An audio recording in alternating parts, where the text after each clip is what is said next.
More Modals, Part 2. In the first part of this lesson, you saw a lot of good detective work.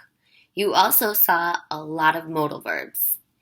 In this part of the lesson, we're going to talk about the differences between these modal verbs, and we'll also look at a few common errors that learners of English make when using these modals. Let's start with must have and a past participle, which we use to make a deduction about the past. Think of a detective or of someone thinking about the past. For example, the thief lost her shoe. This is our evidence. She must have left in a hurry. This is our deduction based on the evidence. Careful.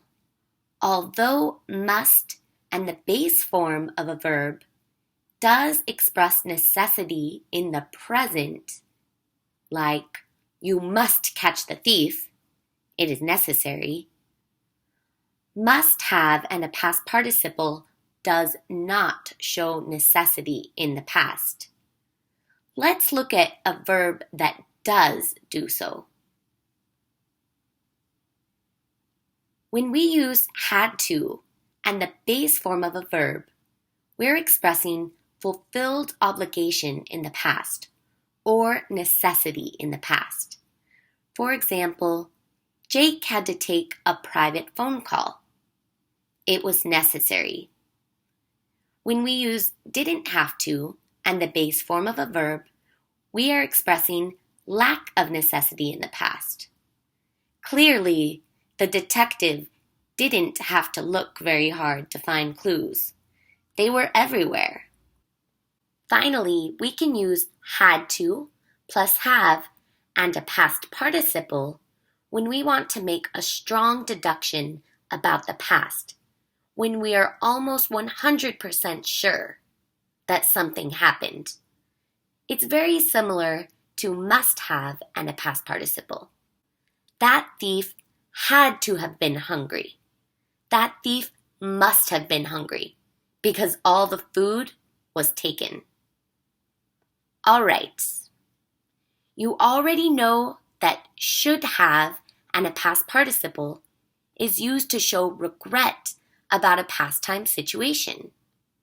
For example, Jake should not have left her wallet on the table. In reality, Jake did leave her wallet on the table, and that was not a good idea. Jake should have been more careful.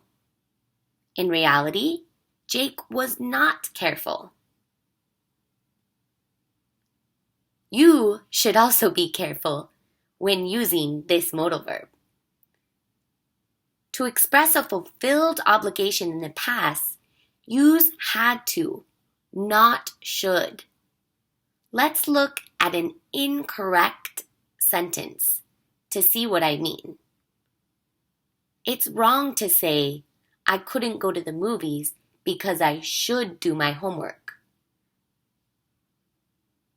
It's also wrong to say, I couldn't go to the movies because I should have done my homework. In the first sentence, it's a tense problem. Should plus the base form of a verb is used to express necessity in the present or future, not the past. And clearly, this speaker is talking about the past because we see the verb couldn't. The second sentence is wrong for a different reason. It's a meaning problem. Should have done my homework implies that I did not do my homework, when in fact, the speaker did do her homework. She had to do her homework. The right way to say this is, I couldn't go to the movies because I had to do my homework. All right, it turns out that crime that you saw in the first part of this lesson has been solved. They found some secret security footage. Take a look. This looks like a delicious feast. Woohoo! Huh. forgot their wallet. Ooh, that's not good. I better take this to the police. Don't want this good food to go to waste. Whew, I'm gonna be late for my appointment. I better hurry.